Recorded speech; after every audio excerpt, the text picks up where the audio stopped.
दोस्तों, हिंदुस्तान दुनिया का एक ऐसा मुल्क है जहां सभी मज़ाहिब के लोग रहते हैं। शायद ही दुनिया का कोई ऐसा मज़हब हो जिसके मानने वाले हिंदुस्तान में ना रहते हों। मज़हब एक ऐसी ताकत है जो सभी मज़ाहिब को आपस में जोड़ता है, लेकिन मज़हब ही कभी ऐसी ताकत भी बन जाता है जो लोगों को अकीदों के नाम पर तकसीम करता है। गुज़श्ता कई साल से हिंदुस्तान में हिंदुत्व की जो सियासी लहर मौजूद है, उसने हिंदू कौम परस्ती को तो एक नई जिंदगी दी है, साथ ही हिंदुस्तान के सियासी और कौमी वकार पर बहुत ही बुरे असरात मुरतब किए हैं। लेकिन भारतीय जनता पार्टी के इस दूसरे दौरे हुकूमत में बहुत से ऐसे वाक़यात हो गए हैं जिन्हें देखकर लगता है कि हिंदुस्तान, जो अपने आइन के बुनियादी ढांचे के मुताबिक एक सेकुलर मुल्क है, अब मज़ीद हिंदुत्व की सियासत का बोझ नहीं उठा सकता। आज की यात्रा में हम आपको यही बताने जा रहे हैं कि गांधी जी के हिंदुस्तान में वीर सावरकर के नज़रियात की ज़िंदगी अब थोड़ी ही बाकी रह गई है और अब जल्द ही हिंदुस्तान अपनी नज़रियाती असास की तरफ लौट जाएगा। गुज़श्ता कई बरसों से दुनिया के मुख्तलिफ ममालिक में मजहबी तौर पर मुतासिर कौम परस्त तहरीकों को मकबूलियत हासिल हुई। तुर्की में तैयब उर्दवान और पाकिस्तान में इमरान खान की मकबूलियत को भी राइट विंग की मकबूलियत के तौर पर ही देखा गया है। लेकिन हिंदुस्तान में मोदी के ज़ेर असर कौम परस्ती की तहरीक एक ख़ास मुताला की मुतकाज़ी है। दुनिया में सबसे बड़ी जमहूरियत की हैसियत से हिंदुस्तान में कोई भी सियासी पेशरफ्त पूरे एशिया और पूरी जमहूरी दुनिया पर असरअंदाज होती है। हिंदुस्तान में मज़हब और सियासत के एक हो जाने से एक ऐसी तब्दीली वाक़ हुई है जिसने इस सेकुलर मुल्क के बुनियादी आइनी ढांचे को ही हिलाकर रख दिया है।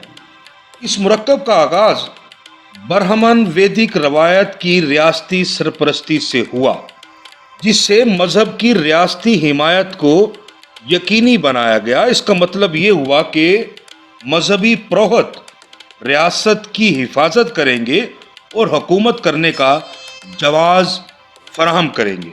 1947 में हिंदुस्तान के नए आइन ने एक सेकुलर जमहूरिया कायम की थी, जिसके तहत हुकूमत ने हिंदुस्तान की मुख्तलिफ मजहबी बरादरियों को किसी भी ग्रोह की हिमायत के बगैर गले से लगाया था। 1947 में हिंदुस्तान को एक सेकुलर आइन की इसलिए भी ज़रूरत थी कि तकसीम ने मुख्तलिफ मज़ाहिब के लोगों के दरमियान जो फासला पैदा किया है, उसे ख़त्म किया जा सके। सेकुलरिज्म के बरक्स हिंदुत्व एक ऐसा नज़रिया है जिसने तकसीम से कबल भी हिंदू कौम परस्ती के अलम बरदारों को मुतहर्रिक रखा था। 1923 में बीवी सावरकर ने अपने एक मजमून में हिंदुत्व की इस्तिलाह वज़ा की थी, लेकिन हिंदुस्तान में धार्मिक राजनीति इससे पहले भी मौजूद थी। इसी तरह 1947 में आज़ादी के वक्त भी हिंदुत्व की सियासत अपनी पूरी शिद्दत के साथ मौजूद थी। 1948 में गांधी के कत्ल ने सावरकर के अज़ाइम को ही पूरा किया था। गांधी जी का कत्ल दरअसल उस वक्त की हुक्मरान जमात कांग्रेस पर अपने नज़रियात मुसल्लत करने और हिंदुस्तान को हिंदुत्व की सियासत की आमाजगाह बनाने के लिए किया गया था। गांधी जी के कत्ल से ही इस बात का भी पता चल गया था कि आइंदा बरसों में हिंदू कौम परस्ती किस समत में जाएगी। गांधी जी के कत्ल से ही हिंदुस्तान में धार्मिक राजनीति को एक नई ताकत मिली थी। کانگریس نے اس دور میں سیکولر بنیادوں پر حکومت چلا کر سماج کو بکھرنے سے بچایا، لیکن بعد کے ادوار میں اپنے بدلتے ہوئے سیاسی مفادات کے لیے کانگریس بھی مذہبی حمایت کی تائید کرتی رہی۔ یہ وہ رجحان ہے جو اندرا گاندھی کے دور میں زیادہ پروان چڑھا۔ ہندوستان میں ہندوتوا کی سیاست کی تاریخ تو بہت پرانی ہے، لیکن اس میں اصل رنگ RSS کے نظریات اور BJP کی سیاست نے بھرے ہیں۔ ہندوستان جیسے ملک میں ایک معتدل سماج کی تشکیل کے لیے ریاست کا کردار ابتدائی برسوں میں تو قابل تعریف تھا، لیکن بعد ازاں مذہبی گروہ اتنے طاقتور ہو گئے کہ ریاست ان سے دبنا شروع ہو گئی، اور حد تو یہ ہوئی کہ مذہبی تفریق میں ریاست بھی ایک فریق بن کر سامنے آ گئی۔ دیکھا جائے تو ہندوستان میں مذہبی دھڑے بندی ریاستی سرپرستی میں بھی پیدا کی گئی۔ BJP کے موجودہ وزیر اعظم، جنہوں نے اپنی سیاسی طاقت ہم اور ان کا فرق پیدا کر کے حاصل کی ہے، ہندوتوا کی سیاست کا نمایاں اور بدنما چہرہ بنے ہوئے ہیں۔ نریندر مودی کے دونوں ادوار میں اقلیتیں ریاستی جبر کا شکار بھی ہوئیں اور تہذیبی اجنبیت کا نشانہ بھی بنی۔ BJP اپنے دوسرے دور حکومت میں اپنے ہندوتوا کے ایجنڈے کو کھل کر سامنے لائی، اور اس نے اپنے بہت سے ٹارگٹ پورے بھی کیے، جیسے جموں کشمیر میں آئینی تبدیلیاں، ایودھیا میں رام مندر کی تعمیر اور مسلمانوں کی شہریت چھیننے کی کوشش جیسے قوانین رائج کرنے سے بظاہر تو مودی حکومت کو کوئی نہیں روک سکا، لیکن طاقت کا یہی کھیل ہی ان کے کھیل کو بگاڑ گیا۔ NRC کے قوانین پر مسلمانوں کا احتجاج اور اس کے بعد کسان تحریک نے مودی کی جمہوریت کو بے نقاب کیا۔